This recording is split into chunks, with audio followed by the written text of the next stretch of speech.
नमस्कार मित्रों। सभी ग्रहों का लाल किताब के अनुसार और अन्य वैदिक पद्धतियों के अनुसार सभी 12 भावों में फलों की चर्चा हम कर रहे हैं। इसी क्रम में हमने बृहस्पति देवता के 12 भावों में फल की चर्चा कर ली है और हमने सूर्य देवता के 12 भावों में फल की चर्चा प्रारंभ की है। इसमें पिछले वीडियो में हमने जाना था सूर्यदेव प्रथम भाव से लेकर तीसरे भाव तक क्या फल देते हैं।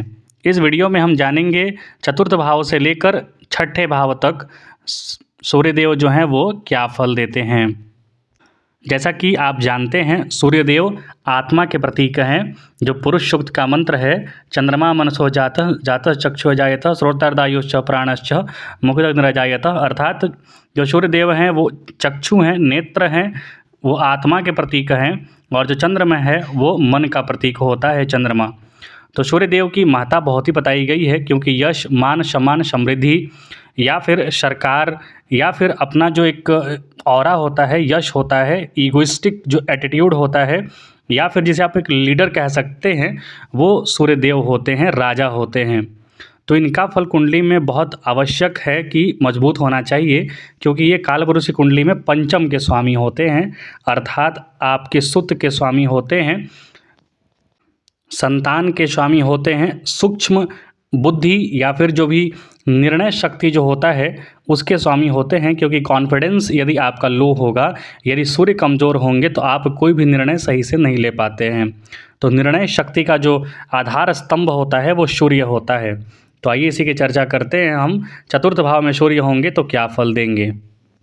सूर्य चूँकि जहाँ भी बैठते हैं वो अग्नि के कारक ग्रह हैं, अग्नि कारक ग्रह हैं, तो वहाँ जलाते हैं, अर्थात जहाँ बैठेंगे, जिस भाव में बैठेंगे वहाँ का जो गुण धर्म है उसको नाश करते हैं, उसको थोड़ा कमतर कर देते हैं। लेकिन जहाँ उनकी दृष्टि पड़ती है उसको वो निखार देते हैं।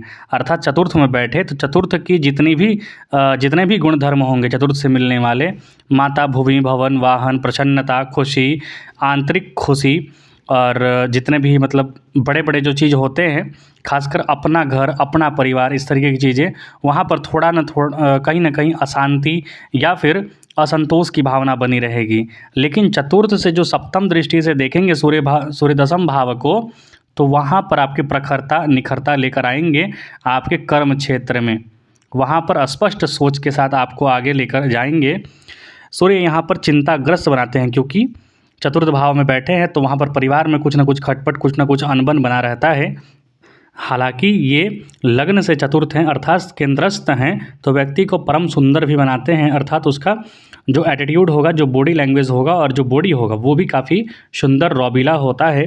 कठोर पितृधननाशक होते हैं, भाइयों से बैर रखने वाला, गुप्त विद्या प्रिय तथा वाहन से सुखहीन, मतलब वाहन मिलता है लेकिन उससे बहुत ज़्यादा सुख की प्राप्ति नहीं हो पाती है, कुछ परेशानियां रहती हैं। हालांकि व्यक्ति अत्यंत मिलनसार होगा, कोमल हृदय का होगा, युद्ध में विजयी होगा, संगीतज्ञ और परदेशवासी होता है। प्रायः देखा जाता है परदेशवासी अर्थात अपने घर से दूर, क्योंकि घर में परेशानी है। चतुर्थ भाव में अग्नि है तो घर में हमेशा ताप रहेगा, घर में हमेशा परेशानी रहेगी। उनके जीवन में कई स्त्रियां आती हैं तथा पिता से इसके वैचारिक मतभेद बने रहते हैं। हालांकि पिता की बातों को मानता है वो, और यदि अपने घर से थोड़ा दूर रहे, मतलब कि इसको ऐसा जॉब करना चाहिए, ऐसा चीज़ करना चाहिए कि घर से थोड़ा दूर ही ज़्यादा रहे, ये तो ज़्यादा बेहतर होता है। यदि लाल किताब के अनुसार इसकी चर्चा करें तो माँ की सेवा जिसका मौका कम ही मिलेगा पुण्याद होगी। अर्थात माता का परेशानी भरा यहाँ पर जीवन रह सकता है, लेकिन आपको जितना टाइम भी मिले माता का आशीर्वाद ज़रूर लीजिए, माता की सेवा ज़रूर कीजिए, यह आपका मजबूत बुनियाद होगा। नई ईजाद से नफ़े का मालिक होगा, कुछ नया खोजते रहने का, कुछ नया लकीर से हटकर कुछ कार्य कीजिए। आपका जो पैतृक जो बिजनेस है या फिर कुछ भी कर रहे हैं पिता से संबंधित, उससे अलग हटकर आप कार्य कीजिए, वहाँ पर आपका अच्छा फ़ायदा होगा। चाहे फाँकी करके गुजारा कर ले फिर भी अपनी ज़िंदगी पूरी कर जावेगा। मतलब लाल किताब के अनुसार यहाँ बताता है कि व्यक्ति दीर्घायु होता है, दौलत की फिक्र न होगी, बल्कि वह मरते वक्त ज़रूर दौलत छोड़ जाएगा और उसका नाम लेता करोड़पति होए। मतलब उसके जो आल औलाद जो भी होते हैं, औलाद वगैरह, वो करोड़पति होते हैं, अच्छा खासा उनका जीवन होता है। खुद खफा और दरिया दिल, रोशन ज़मीन, अक्लमंद और हुकूमत का मालिक होगा। खुद वो खफा होगा, क्योंकि ज़ाहिर सी बात है घर में बैठे हैं सूर्यदेव, तो वहाँ पर थोड़ी ताप रहेगी, थोड़ी अग्नि रहेगी। क्योंकि आपने पुराणों की किताब में पढ़े होंगे कि सूर्यदेव की जो अपनी पत्नी थी संध्या, वो काफ़ी परेशान थी सूर्यदेव के जो अग्नि तत्व वाले जो गुण थे उसके वजह से। अर्थात सूर्यदेव पूरी दुनिया के लिए तो रोशनी देते थे, पूरी दुनिया के लिए देते हैं रोशनी, और काफ़ी मान यश होता है, लेकिन अपने घर में उनका परेशानी था। तो यही यहाँ पर लाल किताब में लिखा हुआ है, खुद खफा होगा दरिया दिल, लेकिन दरिया दिल रोशन होगा, ज़मीन अक्लमंद और हुकूमत का मालिक होगा। उम्दा सेहत होगा, चश्मे रिज़क व दौलत का फवार, हरदम तरोताज़ा ही रहेगा। अर्थात हमेशा फ्रेशनेस फील करता है ऐसा व्यक्ति, मजबूत होता है। अगर थोड़ी बहुत ख़राब फल यहाँ पर मिल रहा है आपको, तो आप प्रयत्न कीजिए कि सूर्योदय से प्रातः उठें, सूर्योदय से पहले उठें ब्रह्म मुहूर्त में, और सूर्य देव को स्नान उपरांत जल ज़रूर दें। इससे बहुत अच्छा फल मिलता है। सबसे सूर्यदेव को प्रसन्न करने का सबसे उत्तम उपाय है पहला यही चीज़ कि आपको सूर्योदय से पहले उठना है, सूर्यदेव को जल देना है, और हो सके तो सूर्यदेव यदि आपको पढ़ने आता है तो सूर्यदेव के मंत्रों का जाप करें। और सामान्य मंत्रों में कोई ज़्यादा नहीं होता है, ओम सूर्याय नमः, ओम घृणी सूर्याय नमः, या फिर सूर्यदेव के जो 12 नाम होते हैं उनका आप जाप कर सकते हैं। अब यदि सूर्यदेव आपके पंचम भाव में जाकर बैठ गए, तो देखिए जहाँ बैठता है वहाँ पर जलाएगा ज़रूर, लेकिन चूँकि काल पुरुष में पंचम के ये स्वामी भी होते हैं, तो सूर्य यहाँ पर जातक को प्रायः, हमेशा नहीं प्रायः, क्योंकि और सारे ग्रह का भी इफेक्ट हो तो थोड़ा चेंज होता है, लेकिन सूर्यदेव पंचम में बैठे हैं तो जातक एक पुत्र वाला ज़रूर होगा। पर घरवासी मतलब दूसरे के घर में ज़्यादा रहने की कोशिश करता है, वो घूमते फिरते रहता है, घुमंतु प्राणी जिसे कह सकते हैं आप, एक जगह नहीं टिकना, क्रूर चंचल। कभी कभी यदि सूर्य यहाँ पर नीच के हो गए हैं तो नीच कर्म करने वाला, हालांकि बुद्धिमान होता है, सूक्ष्म बुद्धि अच्छी होती है, वाणी अच्छी होती है, ज्ञान अच्छा होता है, क्योंकि बहुत घूमता है तो एक्सपीरियंस्ड वाला ज्ञान अच्छा होता है इसके पास। बहुत जल्दी गुस्से में आने वाला, शरीर से प्रायः तो सूर्य पतला ही बनाते हैं, लेकिन यहाँ पर कभी कभी देखा जाता है मोटे शरीर का हो जाता है। बाल्यावस्था में दुखी हो सकता है, अधिक कन्याओं का पिता, नाट्य प्रेमी तथा सट्टा लॉटरी तथा शेयर्स के द्वारा लाभ प्राप्त करने वाला होता है, क्योंकि पंचम भाव से ही हम अचानक धन संपत्ति प्राप्ति को भी देखते हैं। अब यदि लाल किताब के अनुसार यदि हम चर्चा करें सूर्यदेव का, तो बुढ़ापा उम्दा होता है। यदि सूर्य आपके पंचम भाव में है तो बुढ़ापा ऐसे व्यक्ति का उम्दा होता है। बुढ़ापे में व्यक्ति ज़्यादा नाम मान सम्मान वगैरह प्राप्त करता है, मतलब ऐसा कार्य करेगा कि बुढ़ापा में उसे लाभ होगा। रोटी पानी की बरकत होगी, औलाद का इजाफेदार और गृहस्थी का मालिक होगा। अगर राजा हुआ तो परोपकार करने वाला, और फ़कीर हुआ तो लंबी उम्र का मालिक होगा। अर्थात यहाँ पर दोनों सूरत हाल में यहाँ पर सूर्यदेव अच्छे फल देंगे, क्योंकि सूर्य पंचम में आपकी जो आत्मा है उसको सुदृढ़ करते हैं, आपका जो कॉन्फिडेंस लेवल है उसको मजबूत बनाते हैं।